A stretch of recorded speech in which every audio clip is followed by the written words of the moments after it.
Dear audience, how are you all. So मुझे पता है आप लोगों को पढ़ाई की बहुत जल्दी हो रही है जब से प्रीवियस वीडियो डाली है मैंने उसमें। और आज हम डिस्कस करेंगे how to study for the DU LLB semester 1 for scoring 60% plus. So आप लोगों को अपने एग्जाम में 60% का टारगेट लेकर चलना है, राइट। 60% का टारगेट लेकर चलोगे तो कुछ अच्छा ही होगा। वैसे तो फैकल्टी में आपको टू बी वेरी ऑनेस्ट बहुत सच्ची चीज़ें बताऊं तो 50% का स्कोर करना टफ होता है, बट इतना भी टफ नहीं होता गाइस। पढ़ाई आपके अपने ऊपर है, जिस तरीके से आप पढ़ो उस तरीके से आपके स्कोर आने वाले हैं। और बस इतना ही समझो कि आप लोगों को 50 से 60 के बीच में मार्क्स रखने और उससे अब ही लेकर आना है। उसके आगे मत सोचो कि फेल इतने % स्टूडेंट होते। मैंने कुछ वीडियोज़ अभी देखी हैं तो वो कहते हैं फेल हो जाते हैं बच्चे और मार्क्स नहीं आते हैं। इट्स ओके, होता है, बट आप अभी से ये पॉइंट सोच के चलो कि अभी आप फर्स्ट सैम में ही एंटर हुए हो। अभी तो आप एंटर भी नहीं हो, अभी तो आपको कॉलेज अलॉटमेंट भी नहीं हुआ, मतलब सेंट्रल अलॉटमेंट भी नहीं हुआ, और अभी आप लोग इसे सोच रहे हो। नहीं, ऐसा कुछ मत सोचो। सिर्फ ये सोचो कि 50 से 60% के बीच में आपको अपने मार्क्स को लेकर आना है, और 60 से प्लस आ जाए तो वेल एंड गुड, ठीक है। तो आज का जो टॉपिक है, आज हम यही देखेंगे कि किस तरीके से आप अपने स्टडीज़ को करो ताकि आपका जो पेपर है, आपके जो एडमिशन के बाद का जो प्रोसीजर है वो किस तरीके से आप लोगों का हो, ठीक है। सो आज हम बात करने वाले हैं आपके केस मैट पर। वैसे ये स्क्रीन होप आपको साफ क्लियर हो रही होगी। वो मेरा कॉफ़ी मग आ गया यहाँ पर। सो केस मैट है, देन आपकी बेयर एक्ट है, देन दुक्की का नाम अगर आपने सुना है तो वेल एंड गुड, नहीं सुना तो कोई बात नहीं, सुनने की भी ज़रूरत भी नहीं है, ठीक है। बट अब आप सुन लोगे जो आप इस वीडियो को देखोगे, ओके। और इसके साथ एक बुक्स तो मैंने ऐड ही नहीं की, बुक्स जो कि सबसे ज़्यादा मेन सोर्स में आती हैं, तो बुक्स मैं यहाँ पर ऐड कर देती हूँ, ओके। सो आज की वीडियो में देखते हैं। तो बेसिकली आपका जो पढ़ाई करने का एरिया है वो ये 3 चीज़ें हैं, और इसके आगे में एक बुक्स जिसको मैं भूल गई ऐड करना। तो बुक्स आपका 4th एरिया है, ठीक है। 4th क्यों, ये फर्स्ट एरिया है आपका, ठीक है। बट उससे पहले आपका आएगा केस मैट, केस मैट के बाद आएगा बेयर एक्ट, देन आपका आएगा बुक, और देन आपका आएगा दुक्की। देखो दुक्की मैं पहले थोड़ा सा बता दूँ। दुक्की वो होता है जिससे आप एंड टाइम पे प्रिपरेशन करते हो, ठीक है। और ये आपको शॉर्ट में सब चीज़ समझा देती है, ज़्यादा मेहनत करवाने की ज़रूरत नहीं रखती। बट अगर आप अभी से ही आलसी बन जाओगे तो कोई फ़ायदा नहीं है ना लॉ में एडमिशन लेने का, क्योंकि लॉ एरिया ही ऐसा है जहाँ पर आपको खूब सारा पढ़ना है। तो दुक्की अभी यूज़ मत करो। दुक्की का यूज़ करने का टाइम आता है और आपको यूज़ करना है, मतलब करना चाहिए। ऐसी बात नहीं कि दुक्की नहीं पढ़नी चाहिए, ऐसा कुछ नहीं है, आपको पढ़ना चाहिए दुक्की। बट एक स्टार्टिंग स्टेज में दुक्की पढ़ना बहुत बेकार एरिया आ जाएगा अगर आपको स्टार्टिंग स्टेज में दुक्की पढ़ने की आदत पड़ गई तो। उससे पहले आप लोगों को पढ़ना है केस मैट के साथ पढ़ना है बेयर एक्ट के साथ पढ़ना है बुक। तो पहले हम स्टार्ट करेंगे बेयर एक्ट से, और बेयर एक्ट से नहीं, पहले हम स्टार्ट करेंगे केस मैट से। केस मैट को जब आप खोलोगे तो आपको काफ़ी सारी चीज़ें यहाँ पर मिल जाएंगी। फिर उस केस मैट से आप करोगे अपने बेयर एक्ट को रिलेट, और बेयर एक्ट से रिलेट करोगे अपनी बुक्स को, ठीक है। दुक्की आपको अभी कहीं से रिलेट नहीं करनी, तो दुक्की को अभी साइड रखते हैं और हम देखते हैं। अच्छा, तो प्रीवियस वीडियो में बस कुछ ऐसे बहुत अच्छे क्वेश्चंस हैं जिसको मैंने सोचा कि आज की इस वीडियो में कवर कर ही लेते हैं, क्योंकि ये क्वेश्चंस आप लोगों के माइंड में होंगे आफ्टर एडमिशन। ऐसे कुछ क्वेश्चंस होते हैं जो पहले जब आप एडमिशन ले रहे होते हो तो उस टाइम आते हैं, जब आपका एडमिशन हो जाता है तो ये सब कुछ टाइप के क्वेश्चंस आप लोगों के माइंड में चलते हैं। So let's discuss quickly these questions. पहला क्वेश्चन ये है कि how to start your study. तो आप लोग अपनी स्टडी कैसे स्टार्ट करोगे, तो ये पूरी वीडियो है इसी टॉपिक पर, तो ये जो क्वेश्चन है वो आपका आगे क्लियर हो जाने वाला है। सेकेंड क्वेश्चन है कि आप लोग आंसर राइटिंग कैसे करो। देखो, आंसर राइटिंग करने के लिए आपको एक स्टेज पर आना पड़ेगा। स्टेज इन द सेंस कि आपकी नॉलेज का कोई लेवल हो जाए, ठीक है। जब यहाँ पर एक लेवल पर आप आ जाओगे तब आप करोगे अपनी आंसर राइटिंग के बारे में सोचना स्टार्ट, ठीक है। आंसर राइटिंग प्ले करता है वाइडर रोल, तो इसीलिए हम इसको स्किप भी नहीं कर सकते। बट अभी के लिए मैं आपको आंसर राइटिंग बता दूं तो ये कोई क्योंकि अभी मैं आपको बताऊंगा तो मैं कि आपको चीज़ें समझ ना आए, और ऐसा काम ही क्यों करना है कि आपको समझ ना आए और अपना टाइम लगा रहे हो, ठीक है। तो अभी आंसर राइटिंग नहीं, पेपर आप लोगों का मार्च के एंड में है, ठीक है, या फिर आप समझ लो अप्रैल के स्टार्टिंग में आपके पेपर होंगे। तो इसके आसपास के टाइम पर हम लोग करेंगे आंसर राइटिंग, ओके। सो अभी के लिए हम आंसर राइटिंग वाले क्वेश्चंस को छोड़ देते हैं। और वैसे भी जब मैं आपको बताऊंगी किस तरीके से आपको पढ़ना है तो आप लोग अपनी आंसर राइटिंग में उसी के टाइम में आपको हल्का बता दूंगी, क्योंकि जिस तरीके से आप पढ़ोगे उसी तरीके से अपनी आंसर राइटिंग भी करोगे, तो इसीलिए दोनों ही कोरिलेटिव चीज़ें हैं। बट एक पर्टिकुलर आंसर राइटिंग किस तरीके से पूरा फॉर्मेट वो मैं आपको फिर किसी और वीडियो में बताऊंगी। अभी इसका आपको अभी नीड नहीं है, क्योंकि अभी आपको उतनी नॉलेज नहीं है कि आप आंसर राइटिंग करो, ठीक है। देन आते हैं, can we write the paper in Hindi language.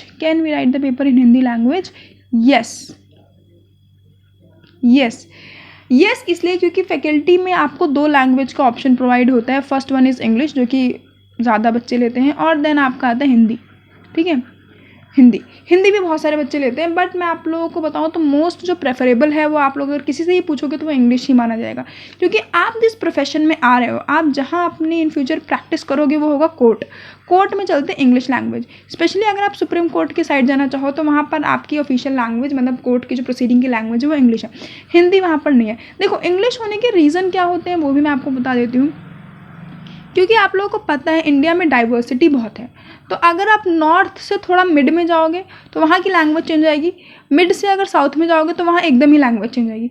तो नॉर्थ वाले अगर इंग्लिश को जानते, हिंदी को जानते हैं तो और साउथ वाले अगर तमिल या तेलुगु को जानते हैं तो वो हिंदी नहीं समझ पाएंगे, और वाइस वर्सा हिंदी वाले तेलुगु नहीं समझ पाएंगे।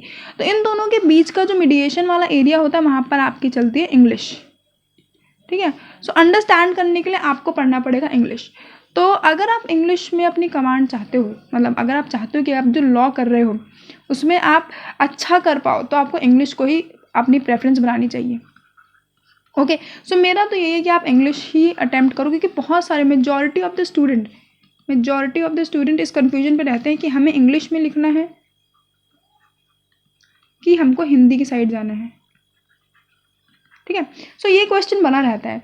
जो हिंदी मीडियम वाले स्टूडेंट होते हैं उनको हिंदी में ज़्यादा प्रेफरेंस लगता है कि ठीक है, बट यार आपको कितना प्रॉब्लम होगी, फर्स्ट सैम में आपके मार्क्स बिगड़ सकते हैं, ठीक है, और मे बी सेकेंड सैम तक देखो मार्क्स बिगड़ना नहीं चाहिए, बट फिर भी आप सोच सकते हो। बट देखो इंग्लिश में करोगे तो ज़्यादा बेटर रहेगा। तो देखो ऑप्शन दोनों में प्रोवाइड होता है, आप हिंदी में भी लिख सकते हो, इंग्लिश में भी लिख सकते हो। ऐसा नहीं है कि आप सिर्फ इंग्लिश में लिखोगे या फिर आप सिर्फ हिंदी में लिखोगे, दोनों में लिख सकते हो। बट मेरे हिसाब से अगर आप अभी से इंग्लिश में अपना एरिया कवर करना शुरू करोगे तो ज़्यादा बेटर, क्योंकि अगर हम स्टडी मटीरियल की बात करते हैं, स्टडी मटीरियल की बात करें तो आप लोगों का जितने अच्छा कंटेंट है, जितना अच्छा स्टफ है, वो आपको मिलेगा इंग्लिश लैंग्वेज में, ठीक है। हिंदी में आपको वो सारी चीज़ें नहीं मिलेंगी। तो ऐसी मतलब हिंदी में फिर क्यों ही पढ़ना है जब आपको सही चीज़ें ना मिल पाए, क्योंकि ज़्यादा राइटिंग का जो एरिया होता है वो आपका इंग्लिश में होता है। तो इसीलिए मेरे को ऐसा लगता है कि आप लोगों को इंग्लिश की साइड से अपने आप को प्रिपेयर करना चाहिए। तो अब वो आप लोगों का अपना है कि आप लोगों को कैसे करना है ये, मतलब जिसमें आप ज़्यादा कंफर्ट हो उस एरिया में लिखो, बट इंग्लिश मतलब ऑल ओवर जो ज़्यादा प्रेफरेंसेबल होता है। देन सेकेंड फोर्थ क्वेश्चन है कि how to download the study material जिसको हम कहेंगे केस मटीरियल, जो कि आपकी DU अपने आप प्रोवाइड करता है। और अगर ऑफलाइन पढ़ाई होती है तो वो ऑफलाइन आपको पूरा स्टडी मटीरियल प्रोवाइड करते हैं, बट ऑनलाइन के टाइम में आप लोगों को PDF फॉर्म में प्रोवाइड होगा, और इसको आपको निकलवाना पड़ेगा, क्योंकि लैपटॉप या फ़ोन से आप लोग ज़्यादा देर तक नहीं पढ़ सकते, और यार पढ़ना भी नहीं चाहिए, बहुत नेगेटिव इंप्रेशन पड़ता है आपकी बॉडी पर। तो इसीलिए आप PDF इसको निकलवाना पड़ेगा। तो हम आज ही इसी वीडियो में देखेंगे किस तरीके से आप लोग अपने केसमेट डाउनलोड कर पाओगे। और ये जो क्वेश्चन है कि सिलेबस एंड बुक, जब हम स्टडी मटेरियल डाउनलोड करेंगे तो हम लोग देख लेंगे कि किस तरीके से आपका सिलेबस और बुक है। सो होप मैंने इन 5 के 5 क्वेश्चन का आंसर दिया होगा और आप लोग सेटिस्फाइड हो गए मेरे आंसर से। तो एक बार थोड़ी सी चीज़ें हम देख लेते हैं। तो अगर हम बात करें दिल्ली यूनिवर्सिटी के लॉ फैकल्टी के बारे में, सो यहाँ पर आपको फर्स्ट वाले बच्चों की बात कर रहे हैं, तो फर्स्ट सैम में आपके 5 सब्जेक्ट होते हैं। पहला आपका है IPC, जो कि मैंने आपको ऑलरेडी सेकंड वीडियो में मतलब प्रीवियस वीडियो में बताया है। देन आपका है कॉन्ट्रैक्ट, उसके बाद आपको मिलेगा टॉर्ट। अगर पढ़ने में बहुत मज़ा आएगा, ये मत सोचो पढ़ने में मज़ा नहीं आएगा, पढ़ने में बहुत मज़ा आएगा, टॉर्ट। देन आपका है फैमिली लॉ, और फिफ्थ आपका है ज्यूरिस्प्रूडेंस।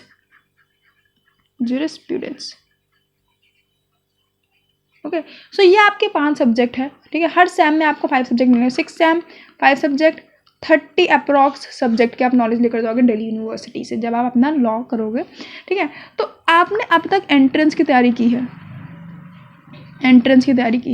एंट्रेंस में आपने IPC पढ़ा है, कॉन्ट्रैक्ट पढ़ा है, आपने टॉर्ट पढ़ा है, और आपने फैमिली लॉ को भी पढ़ा है। ज्यूरिस्प्रूडेंस एक न्यू सब्जेक्ट ऐड हो जाएगा। तो इन सब की नॉलेज आपको बेसिकली थोड़ी सी नॉलेज तो है, क्योंकि आपने एंट्रेंस निकालने के लिए पढ़ा। तो आपने, मुझे पता है क्योंकि मैंने अपने टाइम में बहुत डेप्थ में पढ़ाई की थी। IPC थोड़ा सा मज़ा ही आ गया था मुझे पढ़कर, क्योंकि IPC बहुत रिलेटिव लगती है। आप मूवीज़ में देख लो, आप अपने मतलब घर पे देख लो, और आस पड़ोस में देख लो, तो सेक्शंस की बातें बहुत होती है इन जनरल देखा जाए तो। मतलब नॉर्मल लाइफ में इन सब टॉपिक्स में अगर सबसे ज़्यादा प्रोमिनेंट और सुनने वाला टॉपिक लगता है तो वो IPC है। तो आज हम आईपीसी के बेयर एक्ट को देखेंगे। और जो आपका अच्छा एक और चीज़, जो बेयर एक्ट आप लोगों को अवेलेबल है वो आपको है कुछ बेयर एक्ट आपको अवेलेबल है इसमें। एक मिनट हम देख लेते हैं कौन कौन से बेयर एक्ट, वैसे तो आपको पता ही है कौन कौन से बेयर एक्ट आप लोगों को मिलेंगे। आईपीसी का बेयर एक्ट आपको मिल जाएगा, देन आपको कॉन्ट्रैक्ट का बेयर एक्ट मिल जाएगा, आपको मिलेगा फैमिली लॉ का बेयर एक्ट, फैमिली लॉ का बेयर एक्ट। आपको ज्यूरिस्प्रूडेंस और टॉर्ट का बेयर एक्ट नहीं मिलेगा, तो ज्यूरिस्प्रूडेंस और टॉर्ट का बेयर एक्ट आप लोगों को नहीं मिलेगा, तो इसको आपको खुद पढ़ना पड़ेगा। और ज्यूरिस्प्रूडेंस थोड़ा सा टफ माना जाता है, बट पढ़ाई करोगे तो कुछ टफ नहीं है, पढ़ाई करोगे तो कुछ टफ नहीं है। ओके, सो अब हम देख लेते हैं इस वाले क्वेश्चन का आंसर कि how to download your study material. So चलिए चलते हैं अपनी वेबसाइट पर। तो ये आपको वेबसाइट दिख रही होगी, इसका लिंक मैंने प्रीवियस वीडियो में दे रखा है, आप अपने वेबसाइट को पूरा अच्छे से इस तरीके से देख लो, ठीक है। आप जब अपनी वेबसाइट को खोलोगे, जिसका लिंक मैंने आपको डिस्क्रिप्शन बॉक्स में यहाँ पर प्रोवाइड कर रखा है, यहाँ पर आपको सारी चीज़ें मिलेंगी। यहाँ पर 5th सैम की चीज़, 4th सैम की चीज़ें हैं, 6th सैम की हैं, तो आप डायरेक्ट ऑफ 1st सैम की। यहाँ पर आप लोगों को 5 सब्जेक्ट है, जिसमें आपको ज्यूरिस्प्रूडेंस, कॉन्ट्रैक्ट, टॉर्ट, आईपीसी और फैमिली लॉ के बारे में बात करेंगे। और हम आज करेंगे आपके आईपीसी के बारे में, तो लॉ ऑफ क्राइम के बारे में बात करेंगे। जब आप इस लिंक पे क्लिक करोगे तो ऐसा कुछ आपका एरिया खुलकर आ जाएगा और यहाँ पर आपका डाउनलोड का ऑप्शन आएगा, राइट। जब आप इसको डाउनलोड करोगे तो जब आप इसको डाउनलोड कर लोगे तो कुछ इस तरीके से आपको मिलेगा। ओके, सो अब हम देख लेते हैं कि आप लोगों को किस तरीके से अपने केस मैट को यूज़ करना है। तो आज हम देखेंगे कि आपको अपने केस मैट को कैसे यूज़ करना है, केस मैट को यूज़ करना बताऊंगी। तो पहले तो आप जब अपना आईपीसी का मतलब ये केस मैट खोलोगे तो ये नॉर्मल चीज़ें हैं, इसको अगर आपको देखना है तो वेल एंड गुड, नहीं तो इट्स ओके। किसने यहाँ पर एडिट किया वो सब यहाँ पर प्रॉपर इन्फॉर्मेशन दे रखी है। पूरा आपका कोर्स का जो ऑब्जेक्टिव है वो सब आप उसके ऊपर पढ़ लेना, वैसे तो ये अभी इतने इंपॉर्टेंट नहीं है, ठीक है। अब आते हैं कुछ इंपॉर्टेंट एरियाज पे, जैसे कि आपको सबसे पहले कुछ मिला है प्रिस्क्राइब्ड बुक, जो आपको बुक बोली गई है यहाँ पर देखने के लिए वो। अब जब आपके नॉर्मल क्लासेस स्टार्ट हो जाएंगी तो आपके टीचर्स आपको बताएंगे कौन कौन से बुक्स आपको लेनी है। जैसे कि बहुत सारे, मैं आपको सही बताऊं तो आपको जो बहुत ज़्यादा प्रेफरेबल बुक होती है वो आपकी केडी गौर की होती है, और नेक्स्ट आपकी केएनसी पिल्लई की होती है। उसके बाद ये वाली जो बुक है ये सबसे ज़्यादा प्रेफरेबल बुक होती है, क्योंकि जब ये पूरा एक बुक नहीं है, इसमें आपको बहुत हर एक सेक्शन को अच्छे से डिटेल्ड एक्सप्लेनेशन दे रखा है रतनलाल धीरजलाल वाली बुक में। क्योंकि इंडियन पिनल कोड इसमें आपके सभी के सभी सेक्शंस को एक एक पॉइंट को अच्छे से एक्सप्लेन कर रखा है रतनलाल धीरजलाल में। तो बेसिकली ये बुक्स होती हैं, आप जब करोगे तब आपको टीचर्स बताएंगे। सो अब आते हैं यहाँ पर आपका स्टार्ट होता है सिलेबस पार्ट। यहाँ पर आपका स्टार्ट होगा सिलेबस पार्ट, ठीक है। सिलेबस पार्ट यहाँ से स्टार्ट होता है और यहाँ पर आपका आता है यूनिट 1।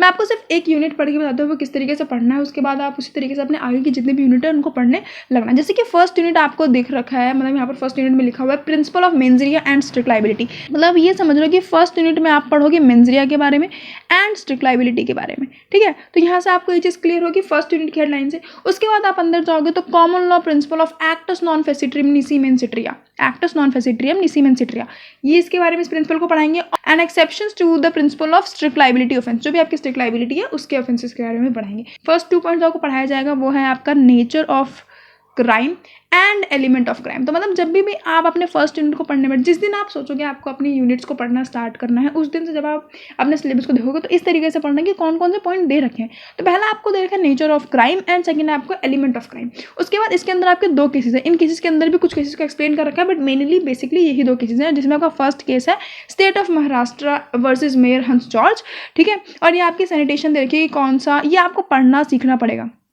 ठीक है।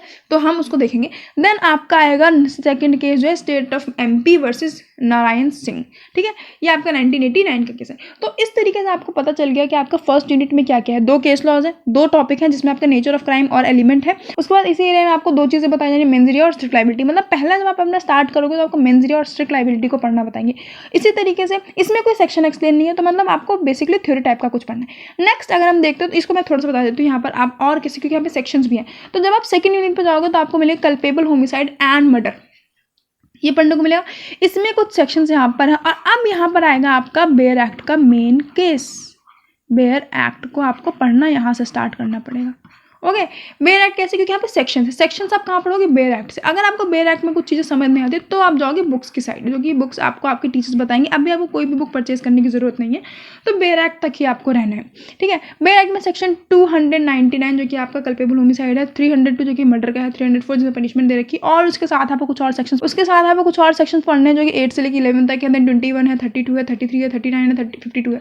तो ये सारे सेक्शंस आपको साथ साथ पढ़ने पड़ेंगे, और नीचे आपको और भी चीज़ें एक्सप्लेन कर रखे हैं कि किस तरीके से से आपको चीज़ों को आगे कंटिन्यू करना है। तो जहाँ पर सेक्शन है वहाँ पर बेयर एक्ट है, याद रखना है। बेयर एक्ट से पढ़ते हुए आपको सेक्शंस को आगे पढ़ते हुए चलना है। और ये 2 केस। तो हम आज हम इस वीडियो में फर्स्ट यूनिट के साइड चलते हैं, फर्स्ट यूनिट को देखते हैं।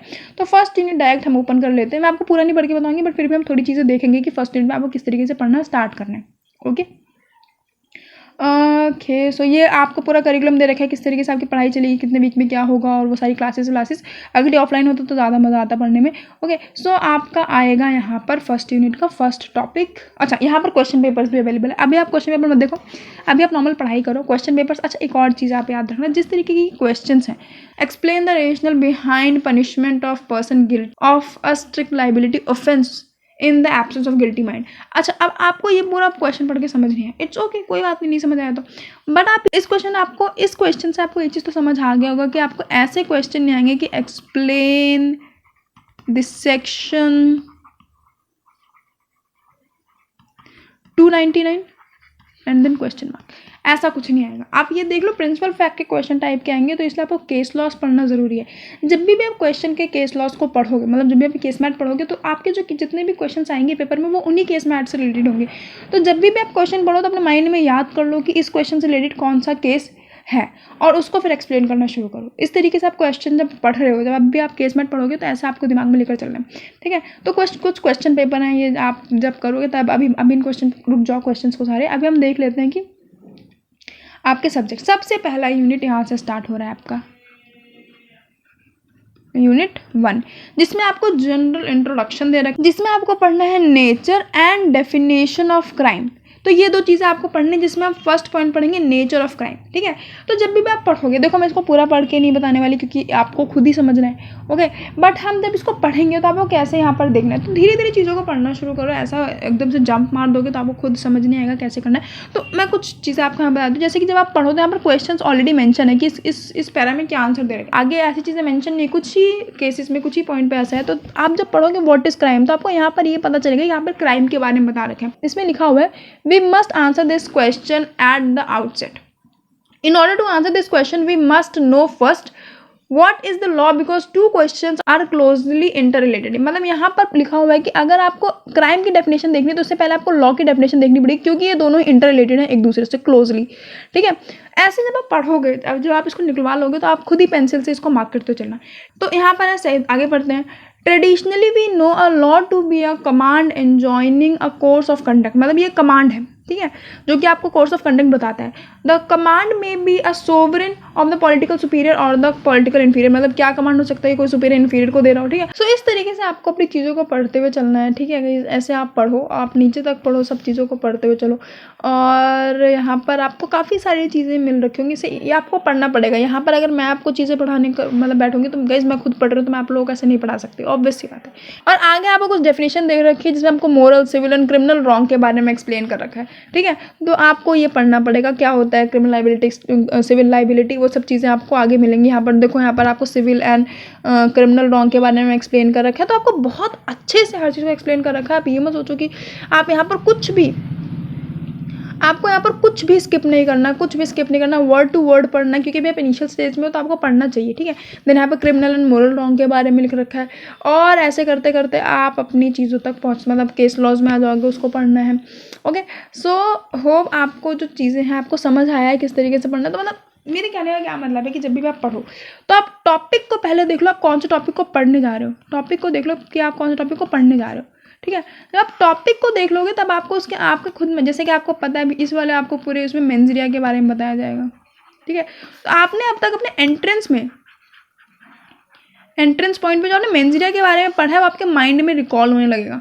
और फिर जब आप पढ़ोगे, जैसे कि जब आपने एंट्रेंस तैयारी की होगी, तो आपने सिविल एंड क्रिमिनल रॉन्ग को पढ़ा होगा, समझा होगा कि सिविल एंड क्रिमिनल रॉन्ग में क्या डिफरेंस है, ठीक है। तो वो अच्छा, नेक्स्ट आपका यहाँ पर आया था, अब यहाँ पर एलिमेंट ऑफ क्राइम आएगा। यहाँ पर आपने थोड़ी सी चीज़ देख ली, अब यहाँ पर थोड़ा सा एलिमेंट ऑफ क्राइम, जो कि आप लोगों को ऑलरेडी पता ही है एलिमेंट कौन कौन से होते हैं क्राइम के। तो यहाँ पर आपको फर्स्ट लाइन में बता रखा है कि आपके पास 2 एलिमेंट्स हैं बेसिकली आपके पास क्राइम के, एक है आपका मेंजरिया और एक है एक्टस रियस। तो जब आप पढ़ने बैठो तो आप यहाँ पर लिख लो, वैसे तो आपको ये पता है कि 2 एलिमेंट होते हैं, तो यहाँ पर पहले आप अभी तक आपको जितना मिला है वो आप यहाँ पर ऐसे लिख लो, 2 एलिमेंट्स, ओके। पॉइंट 1 लिखो यहाँ पर मेंजरिया, और पॉइंट 2 में लिखो एक्टस रियस, ओके। आप मेंजरिया तो आपको पता ही है, गिल्टी माइंड होता है, ठीक है, माइंड, और एक्टस रियस होता है आपका guilty act, guilty act. Okay, so इस तरीके से आप लिखते जाओ, और इसके बावजूद भी कुछ और पार्ट्स होते हैं, कुछ मतलब यहाँ पर एक्स्ट्रा 2 बता रखा है यहाँ पर, जैसे कि आपको फर्स्ट 2 मोर है यहाँ पर, उसके बाद आप यहाँ पे देख लो फर्स्ट बता रखा है human being under the legal obligation. पहले आपको लीगल ऑब्लिगेशन होनी चाहिए किसी भी पर्टिकुलर एक्ट में, किसी भी पर्टिकुलर चीज़ में जहाँ पर अप्रोप्रिएट आपको पनिशमेंट हो उस अकॉर्डिंग में। सेकेंडली इंजरी होनी चाहिए एक अनदर पर्सन को, सोसाइटी एट लार्ज। आपको पता है क्राइम में जो प्रॉब्लम होती है, क्राइम बेसिकली वहाँ पर होता है जब पूरी सोसाइटी इफेक्ट में आ रही हो, है ना, तो वो पॉइंट यहाँ पर भी आपको मेंशन है। तो इस तरीके से देखो, मैं पूरा पढ़ के बताने से बेटर है कि मैं आपको थोड़ा सा एक्सप्लेन कर दूँ। जैसे यहाँ पर फर्स्ट है, फर्स्ट क्या लिखा हुआ है, लीगल ऑब्लिगेशन। तो पहला आप यहाँ पर एक पॉइंट बना के इसको हटा दो, यहाँ पर लिखो legal obligation, legal obligation, obligation, ठीक है। पूरा पढ़ोगे तब आपको और भी अच्छी चीज़ पता चलेगी। मैंने इसको पहले पढ़ रखा है तो इसलिए अब मैं आपको इजीली शॉर्ट में बता सकती हूँ। सेकेंडली एविल इंटेंशन, जिसको मेंजरिया बोलते हैं। तो सेकंड है आपका एविल इंटेंशन, एविल इंटेंशन, जिसको आप इजीली फॉर्म में मेंजरिया लिख सकते हो। थर्ड आपको बता रहा है एक्टस रियस, थर्ड आपका है acts Reis, acts Reis. And then आपका फोर्थ बता रखा है इंजरी अंडर, मतलब जहाँ पर आपकी पूरी society at large, society effect हो एट लार्ज, सोसाइटी इफेक्ट हो एट लार्ज। तो इस तरीके से आप पढ़ो चीज़ों को। देखो फर्स्ट पैरा में कितने सही से आपको बता रखा है कि पहले आपको 2 ही एलिमेंट पता था स्टार्टिंग में, जिसको मेंजरिया और एक्टस रियस बोलते हैं। उसके बाद आपको जहाँ पर जब आप इस पूरे पैरा पढ़ोगे तो यहाँ पर उन्होंने 4 चीज़ों को बताया। पहली चीज़ लीगल ऑब्लिगेशन होनी चाहिए, दूसरी चीज़ एविल इंटेंशन होना चाहिए, तीसरी चीज़ एक्टस रियस होना चाहिए, और फोर्थ चीज़ की पूरी सोसाइटी एट लार्ज इफेक्ट हो, ठीक है। उन्हीं टर्म्स को आगे इन लोगों ने अच्छे से एक्सप्लेन कर रखा है।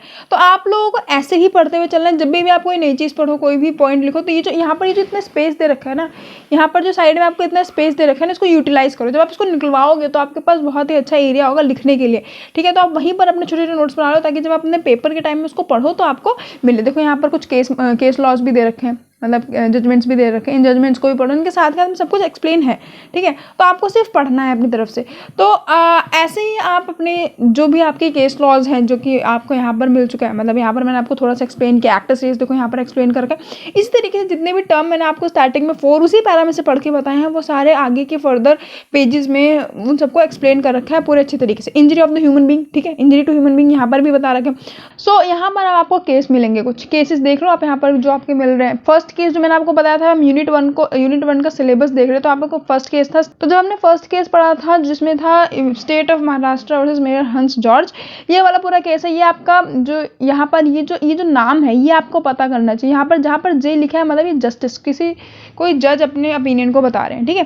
तो इस तरीके से आपको देखते हुए चलना। और जब भी आप किसी भी केस को पढ़ो, उसमें 5 पॉइंट आपको ट्रिगर करके रखने हैं, अपने पॉइंट पर रखने हैं। फर्स्ट, उस केस का फैक्ट देख लो, ठीक है। सेकंड, आप उसकी कंटेंशन देखो। कंटेंशन क्या होता है? कंटेंशन मतलब होता है कि आर्ग्यूमेंट, कि मतलब मैंने क्या बोला, सामने से क्या है, वो हो गया आपका कंटेंशन, ठीक है। थर्ड, आप इशू, क्या उस केस में इशू क्या है, मतलब जब आप कोई केस पढ़ रहे हो तो उसका इशू क्या है, ठीक है। फोर्थ, फिर अपना ओपिनियन दो, और फिफ्थ उसका कंक्लूड कर दो। इशू के बाद आप लिखो ऑब्जर्वेशन। नेक्स्ट आप जजमेंट, जो कि आपको लगता है, मतलब आप अपनी साइड से क्या जजमेंट देना चाहते हो, ठीक है। तो ये सारी चीज़ अब इस तरीके से आपको अपना, जब आप कोई केस पढ़ोगे, लेट्स सपोज आप यही केस पढ़ रहे हो, तो पहले आप फैक्ट ढूंढो, फिर कॉन्टेशन ढूंढो कि दोनों साइड से क्या आगे हुआ, फिर फाइनली इशू क्या बना, फिर आपके ऑब्जर्वेशन क्या है, फिर आप फाइनल जो जजमेंट दोगे। देन अगर उसमें अगर कोई चीज़ एक्स्ट्रा एड, जैसे कल्पेबल होमिसाइड के बारे में, तो कल्पेबल होमिसाइड का सेक्शन लिखोगे, फिर आप उसको एक्सप्लेन करोगे। तो इस तरीके से आप अपने एक उसको पढ़ते हो, किसी भी केस को पढ़ते हो। तो ये 5 जो एरियाज हैं, fact, contention, issue, observation and judgement, जब भी आप किसी भी जजमेंट को पढ़ोगे, किसी भी केस को पढ़ोगे, तो इन 5 पॉइंट को अपने माइंड में रखना। और जैसे यहाँ पर आपको जो एक्स्ट्रा स्पेस दे रखा है, यहाँ पर फैक्ट, जितने फैक्ट्स हैं उसमें, देन इशू यहाँ पर लिखो, जो इशू है यहाँ पर। इस तरीके से आप अपने केस लॉस को पढ़ना शुरू करो, मतलब धीरे धीरे। अभी तो आप सिर्फ सिलेबस देखो, हर सब्जेक्ट का सिलेबस हो, कोई एक पर्टिकुलर सब्जेक्ट ले लो जहाँ पर आपको पढ़ने में मज़ा आता है। जैसे कि मुझे आईपीसी पढ़ने में बहुत मज़ा आता है, तो मैंने आईपीसी का आपको बताया। और भी जो सेक्शन है, किसी को कॉन्ट्रैक्ट पढ़ने में मज़ा आता है, वो कॉन्ट्रैक्ट पढ़े, तो वो आपके अपने पर्सनल इंटरेस्ट के ऊपर है। सो होप आपको चीज़ें समझ आई होंगी। मैंने जो भी आप लोगों को समझाने की कोशिश की है, वो सब आप लोगों ने समझा होगा, ठीक है।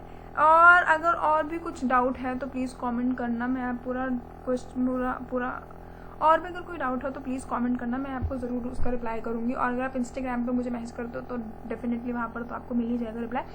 और अगर कोई भी वीडियो चाहिए तो उसके लिए प्लीज़ कमेंट, और मिलते हैं फिर और किसी वीडियो में। Till then good bye.